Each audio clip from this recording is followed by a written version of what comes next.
Hi guys, this is Lauren from Skills Build Training. This channel is all about showing you how to become a highly paid IT pro fast. In today's video, we're going to talk about motherboards. Let's get started.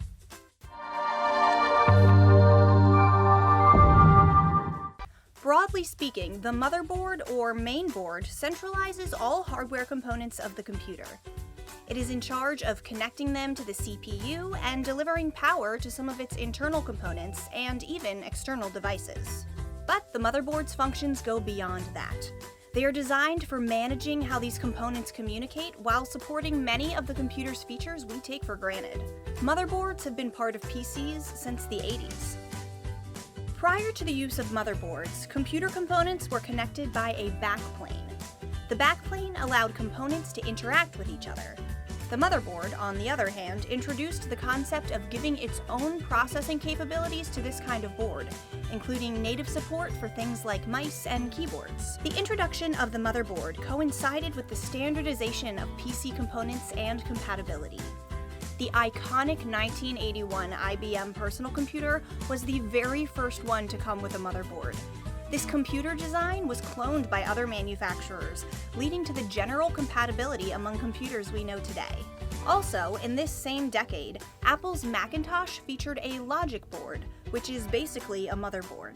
To this day, Apple still maintains this name for their motherboard. The form factor for motherboards was taken from IBM as well. The AT motherboard, introduced in 1984, set the standard for desktop PCs and would be replaced in the 90s by IBM's ATX, which is still the most common size for desktop computers.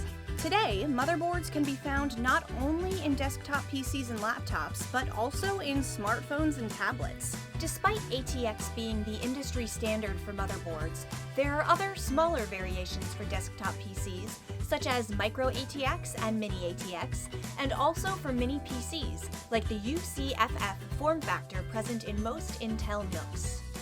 What type of motherboard do you have in your computer? Leave a comment below and let me know. Most motherboards include sound and network capacities, as well as integrated graphics. These are features that in the past required additional hardware, yet are now included in the motherboard for functionality that is essential for most users. Of course, in the case of computers for professional audio or video editing, or even gaming, the computer is usually going to need adequate additional hardware to perform those functions. Let's take a look at an ATX motherboard. If you've never seen one, it may look chaotic, but its hardware slots and components are easy to identify. Starting with the regular hardware connectors, we have the CPU socket for our processor and the memory, or DIMM slots for our RAM modules. The bus slots, for their part, can be used for improving the PC's capacities or adding certain features. There are also PCI and PCI Express connectors, which come in different versions and sizes for different card types, and can be used for things such as video and sound cards, network cards, and USB port expansion. There are also the SATA ports. This is where you would connect most storage drives. Aside from storage, SATA ports can also be used for CD, DVD, or Blu-ray drives. Aside from the slots used for internal hardware components, motherboards also have a set of ports for input and output connections, USB ports, audio outputs, video connectors like VGA or HDMI, and network Ethernet ports. These ports are normally located on the part of the motherboard at the back of the case. However, motherboards also provide support for frontal USB ports and audio output. These are connected to the motherboard by headers or male pin connectors. There are headers for the case fan, for the frontal LED lights, and for the power-up and restart buttons. Depending on the motherboard, the communication between the PC components and the CPU can be managed differently. Older computers had a chipset for this job, divided into the North Bridge and the South Bridge. The North Bridge connects the CPU to the RAM and PCI Express bus slots. These are components that need the highest data transfer speed. Since the North Bridge manages the speed of these components, it is often adjusted for overclocking purposes. The South Bridge is in charge of the rest of the PC components. That is, ports like PCI slots, SATA connectors, USB, audio, and peripheral devices like the mouse and keyboard. For the processor to communicate with the South Bridge and its components, it has to go through the North Bridge. Newer motherboards have somewhat abandoned this dual chipset system by integrating the northern bridge functions into the CPU itself. The south bridge has been replaced by the chipset itself, named Platform Controller Hub in the case of Intel, or simply the chipset for AMD. So far, we've talked about the hardware properties of motherboards, yet motherboards have a software part too, known as the BIOS. The BIOS is permanent software programmed into read-only memory, otherwise known as firmware. It contains all the code for managing the boot or startup process and many of the hardware devices. Different motherboards have different BIOS interfaces, and some BIOS allow more control over the hardware than others. Also, the BIOS checks the state of its hardware components, things like CPU temperature and voltages, the cooling fans, and more. Depending on the motherboard, the BIOS ROM chips can be connected to the north bridge or CPU or the south bridge.